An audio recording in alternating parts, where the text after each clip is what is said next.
ইসলাম বলেছেন, একজন মুমিনের পায়ে যদি একটা কাঁটা বিঁধে, চলতে চলতে একটা কাঁটা বিঁধে, এর বিনিময়ে আল্লাহ পাক তার গুনাহগুলো মাফ করে দিবেন।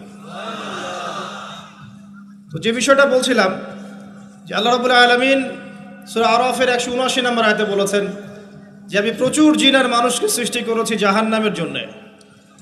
যার দলিল আমরা একটা হাদিস থেকে দিলাম যে উম্মতে মুহাম্মাদি 73 দলে ভাগ হয়ে যাবে, যার 72টা দলে জাহান্নামে যাচ্ছে, একটা জান্নাতে যাবে।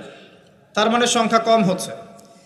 আরেকটা দলিল দিচ্ছিলাম যে আল্লাহ রাব্বুল আলামিন কোরআনুল কারীমের শব্দের অপচয় করেন না।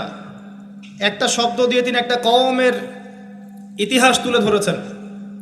যেমন যুলকারনাইন যাচ্ছিলেন পূর্ব দিকে, যেতে যেতে একটা কওমকে দেখলেন যে কওমের সূর্যের আলো থেকে বাঁচার মতো প্রযুক্তি জানা ছিল না, এতই মানবেতর জীবনযাপন করত। আল্লাহ পাক এই কওম